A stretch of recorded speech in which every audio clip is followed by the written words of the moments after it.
Hi, Jeff Rick here with theCUBE. We're at Stanford University at the Arriaga Alumni Center for the first ever Women in Data Science conference. We're excited to be here. There's about 500 women talking really deep technical stuff in the early panels and presentations. We're excited to be joined by a businesswoman, Kelly Thompson, SVP Merchandising at Walmart. Welcome. Thank you so much. It's really great to be here. It's amazing to see the intelligence and creativity all concentrated here, and the talks so far have been awesome. I'm learning a ton, having a good time. It is a good time. Some of that stuff was a little deep on the first one, I have to say. I got a little bit lost on all the network explanations, but clearly it's heavy, heavy science to get to things like a better movie recommendation or 50,000 potential descriptive terms on the row that I look at. It's amazing the amount of effort that goes behind making a better experience. Yeah, it's great, and I think a lot of this stuff actually applies to retail too, where I'm a merchant, and what merchants do is we serve customers. We're agents for the customer. So when the customer has a problem, we have a problem that we need to solve. So we're really interested in solving problems around connecting customers with the right products at the right price, making sure we buy the right amount of inventory, stuff that seems pretty simple, but actually isn't easy. And with Walmart, in particular, price is so important to our customer. They're value seekers across all kinds of income ranges. So we've done a lot of interesting work on pricing and making sure that we live up to the brand promise of save money, live better for our customers. So good stuff. Yeah, but then you've got this other thing too, which is time. Now things in kind of an e-commerce world are moving so so sensitivity, fashion, et cetera, except Walmart buys in mass scale, right? It's containers coming across the ocean. How do you kind of juxtapose those trends? Because things are moving quickly, but buyers place orders a long time before we see the stuff on the shelf. Yeah, it's a good point, but I think there's stores and there's e-commerce, and the cool thing about Walmart is we're using both mobile stores and e-commerce to kind of come together to solve problems. So you can buy products a lot quicker and get them onto an e-commerce shelf, and that can help inform what goes onto a store shelf, and vice versa. So the cool thing about Walmart is you've got this scale, but you can also move with speed, which is one of the things that we're really focused on, both at Walmart e-commerce, but also within Walmart Labs. And one of the things you mentioned, there's so much data and so much information coming at it. It's harder to be a merchant nowadays. So merchants can't humanly digest all of the information that's coming at them. So we've partnered a lot with our technologists at Walmart Labs and really helping merchants scale their ability to drive sales and profit through the data products that we've developed. So it's interesting, we've talked to a number of people here, and it's always this kind of conflict between the data scientist who knows the numbers and the math, and then the people that have the contextual information that know, they've been in the business for a long time. And it's really bringing those two together to work as an effective team is where you're going to get the value. Neither by themselves is really going to crack the nut. So culturally, how has that been working at Walmart? How have you kind of brought those two worlds together and taught them to work together to get a 1 + 1 makes 3? That's a great question, and that's really at the crux of it. And so I would go to this word collaboration, and it's a kind of a buzzword that everybody talks about, but I think one of the fundamentals of successful collaboration is this humility and knowing that you need each other. And so I think what we've done at Walmart between labs and the business is really come to the table with that humility. I need you and you need me, and we really are working on blending the art and science through this blend of business and technology.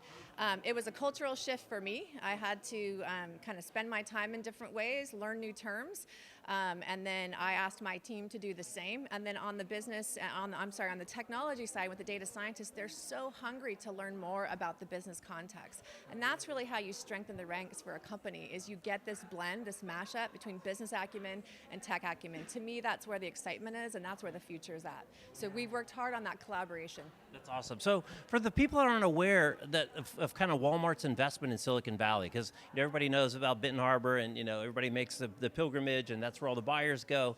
But years ago with Excel Partners, I believe, Walmart made an investment here in the Bay Area to be close to the technology hub. I wonder if you can share people kind of what that investment was all about. I don't know if you were there in the early days and how that's kind of morphed to really bring a different level of technology, because obviously super sophisticated on the supply chain, no doubt about it.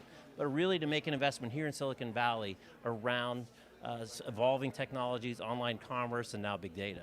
Yeah, no, that's a great point as well. Walmart's investing where the talent's at, and especially with the creation of Walmart Labs. So I think we've done over 13 acquisitions in the last 3 years. A lot of that is to get the right kind of talent and then mash them up with all of that institutional knowledge within the business. But yeah, we've got over 2,000 technologists right here in Silicon Valley, and we also have other offices around places like Portland and Carlsbad. But we'll go to where the talent's at, and it's about bringing the talent to the business. So Walmart Walmart is building a technology startup within the world's largest retailer. So it's a really, really exciting place to be, especially for someone like me who loves that blend of art and science. It's not the way most established retailers go about the business. So that's what makes Walmart unique, is Walmart Labs within Walmart.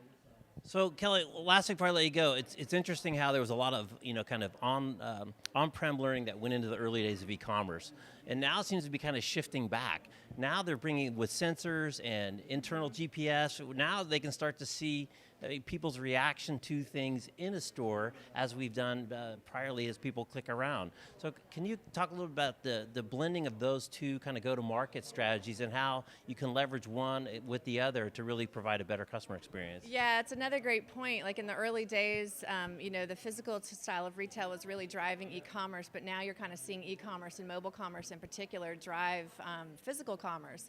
And really what we see at Walmart is most of our customers actually have smartphones, and they get them out and they use them when they're shopping a store. So they'll in the store, they'll use them in the store. So they're doing things like they want to read more content about the items. They want to read reviews and ratings. What are other customers saying? They'll check and see what the prices are.